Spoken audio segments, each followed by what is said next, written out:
So we got a couple things that came out today. First off, we got this World of Warcraft trailer collab with Overwatch, and then also there's a director's take that came out on Clash, Juno, and mid-season patch, which is a Tuesday in a couple days from now. So let's see this WoW trailer. Let's go. I can hold. Payload's ready to move.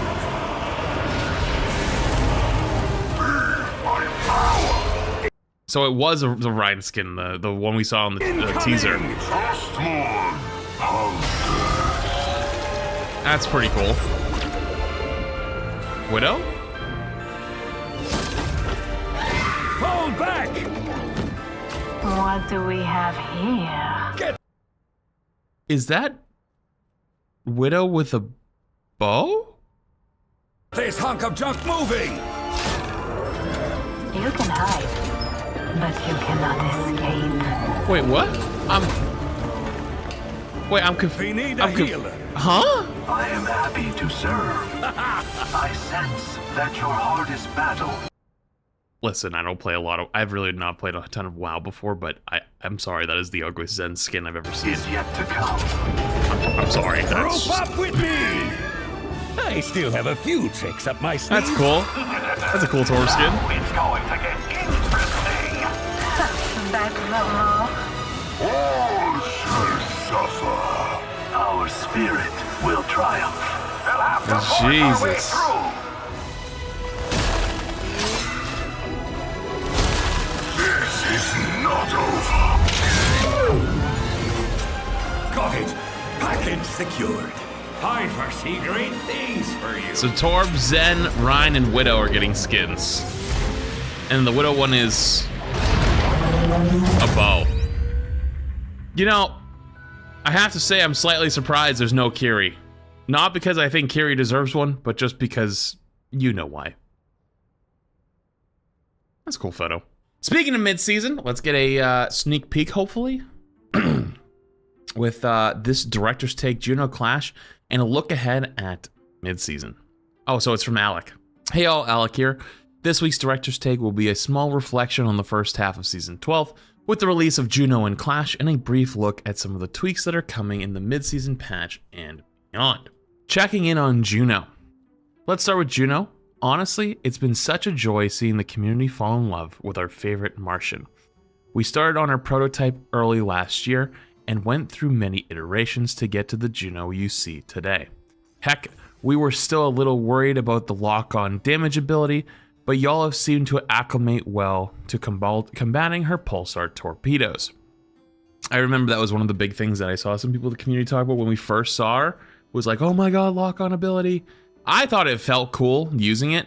Over time, I definitely see like where the lock-in, like it feels a little bit clunky sometimes when you lock on to a bunch of people and like you can't, like you're like waiting to acquire and then lock on and then shoot and you can't like do anything in that meantime. It does feel a little bit I see where people want to be able to shoot and do it at the same time. However, though, I think that'd be really strong and really strong combo. So I also get why they didn't decide to do that, but yeah, she's cool.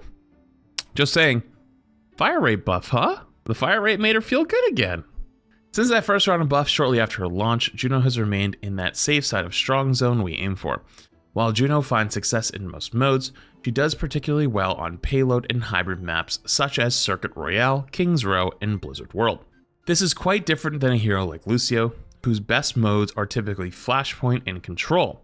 It's still early, but there's some indication that her speed may be more useful in tighter corridors and less open spaces. Things are still settling as far as composition goes, but if OWCS Korea is setting the trend, I expect to see Juno getting paired with Ana or Brig more in the weeks ahead. Wow, I didn't expect that in one of these blogs, but hey, yeah, that's pretty good. Overall, we are very happy with Juno's introduction to Overwatch 2. Your feedback during the trial led to plenty of changes going into Season 12, and the team has loved seeing all the fan art, gameplay clips, and genuine excitement for Juno over the last few weeks. As we progress further into the season, we're going to let Juno sit in her current state for a bit and observe how some elements of her kit mature over time to see if additional changes are needed. For example, how allies play with her ultimate. Thanks for the warm reception here. So small piece of feedback here. I have not played a ton this season since the first week. I did like 80 hours the first week, completed my whole battle pass, and just basically, I've been doing other stuff, right? Like I'd played Elden Ring. I'm doing the DLC right now. You know, I haven't been going too hard. That being said, I have played a decent amount. So I have a decent idea. And one of the crazy things is still the D.Va interaction. D.Va's really strong. And when I made my tier list, I was like, hey, D.Va's S tier along with Winston. Then they nerfed Winston, so now it's just D.Va.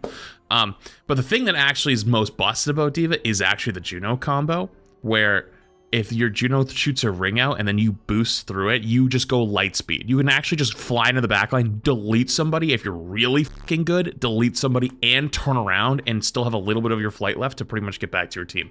It is disgusting. It might need some change. Like that interaction specifically might need to be changed. It is so gross. It is. That's all I gotta say about it. That's it. Next steps for Clash. Although I have to say it is fun, but it's not good, but it's fun. Next steps for Clash. One of the other big additions in Season 12 was our new mode, Clash. I have a lot of thoughts on Clash, but, well, not a lot, but I have a decent amount.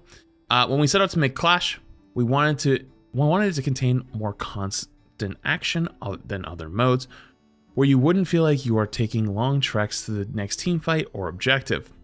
At one point during development, there was so much action that it became hard for folks to have a clear understanding of what point was active at any given time. Nothing worse than winning a team fight on the wrong point. With Clash now live, not only does it stand out in terms of pacing, Clash is fast and frantic. Jesus Christ. But the communication of where the match stands is also much more clear. Your feedback was quite helpful here to confirm a suspicion we had. Going for the last objective, A or E, was a Herculean task and generally not worth it. So we split up the final points into 3 segments to make it easier to acquire at least 1 point on A or E. So I agree. However, though, it's still absolutely like that. Basically, at least from what I've seen when I play, most of the time, unless you're steamrolling, it's legitimately not worth pushing into A or E, the last point, because especially like if your tank dies early, because like they're the one that typically has to walk in first, then everyone just backs away and just plays for the next point, even though like they have not even come close to capping yet. So it's just not even worth it, you know? Even with some of those early changes to Clash, we think more tweaks are needed. Here are some of our current priorities in order for adjustments to Clash. Decrease current stomp rate and number of matches with an extremely short duration. Incentivize attacking objectives A or E, even more for attackers. Increase overall feeling of fairness. Keep Clash clear and understandable.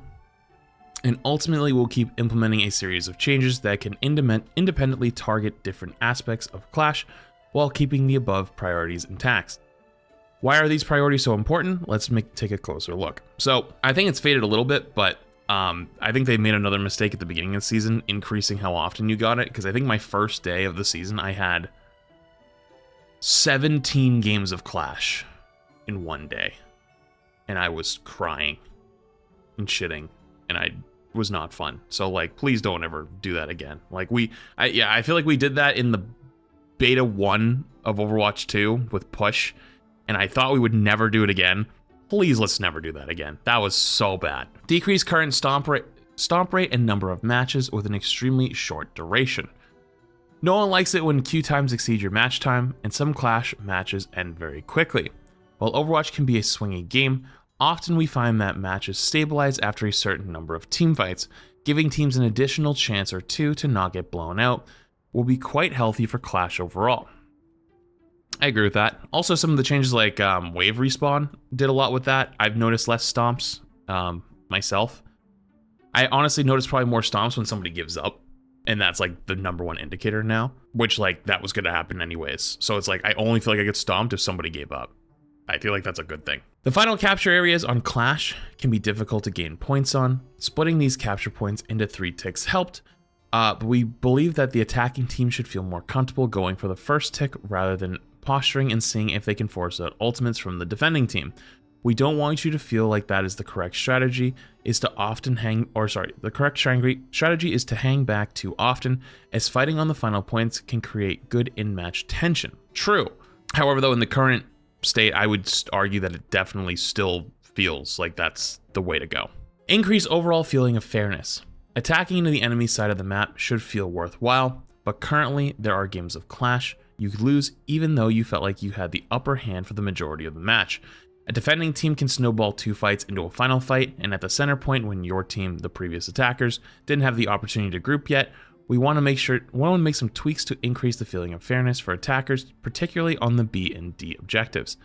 You know, I sort of disagree, because it does suck when you feel like you're winning the whole game and then you lose, but there's something to be said when you feel like you're winning the whole game and then you lose, as opposed to the opposite side, where it's like we're getting shit on, and then we make a comeback and we start rallying and we make the full comeback all the way through and make a reverse sweep. How do you balance those two? Because I feel like Clash is always one of those two. It's either you're winning the entire game, and then very rarely you should stop and win, or you're winning the whole game, and then it's really close, and then you slightly win. Or it's really close, and you slightly lose. But on the opposite side, it's like very rarely you're getting shit stomped, but then you have like the huge comeback. It's like, holy shit, we came back, that's crazy. But it also doesn't feel like, at least to me, like we accomplished that. It was like mostly the game mode.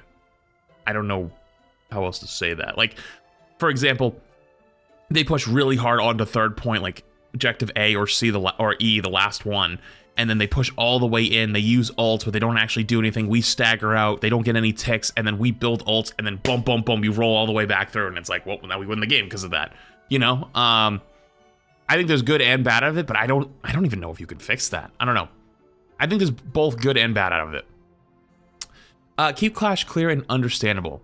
Clash can be chaotic. It's part of the allure of the mode, but also needs to be kept in check. By adding too much complexity to scoring, we run the risk of making it very hard for you to have a sense of how a match is progressing and how close a match is to finality.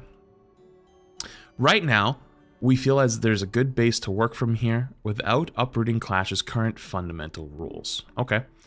While we think some of Clash's blemishes will improve naturally, we've been testing tweaks to improve the mode with the above priorities in mind.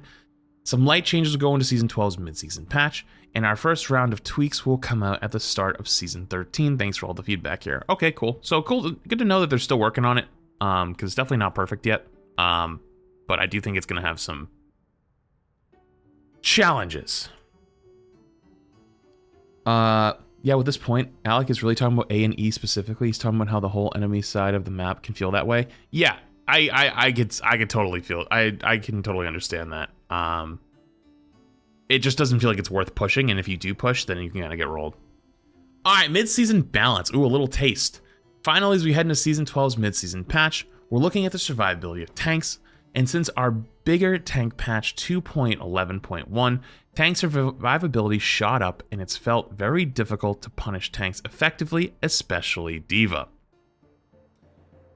We want to pull back slightly, looking specifically at the power in armor and some of the defensive passives given to the tank role. Expect those changes and more to drop this week. Ooh, so D.Va changes survivability. I would assume like they're just going to knock off a little bit of armor or something. But I would expect maybe like the headshot change. Maybe they would do something with like the headshot passive. That would be my guess. Beyond the mid-season balance changes, we're currently experimenting with reducing the effectiveness of certain hero counters, such as beam damage against a subset of tanks while they are using their defensive abilities. Whoa. Sombra also has been a hot topic lately, and we're looking at some changes to her stealth duration, among other things. Wait. Does that... Wait, no longer perma invis Sombra? Potentially no longer perma invis Sombra, plus you will get potentially some type of damage reduction if you're using, for example, defense matrix against a beam. Like, it won't stop it, but it will reduce its effectiveness. So like when you see that poor defenseless D.Va who's walking away from a Zarya or a Sim holding defense matrix, like you'll get some type of defensive ability or damage reduction. some kind of damage reducing effectiveness. That's interesting to say the least. Okay, I'm open to it. You can look forward to these updates in the mid-season update coming next week, along with the Overwatch 2 and World of Warcraft special cosmetic event. I'm supposed to drop some WoW puns, but a large gust of wind blew through camp and scattered them throughout Stranglethorn. I don't understand.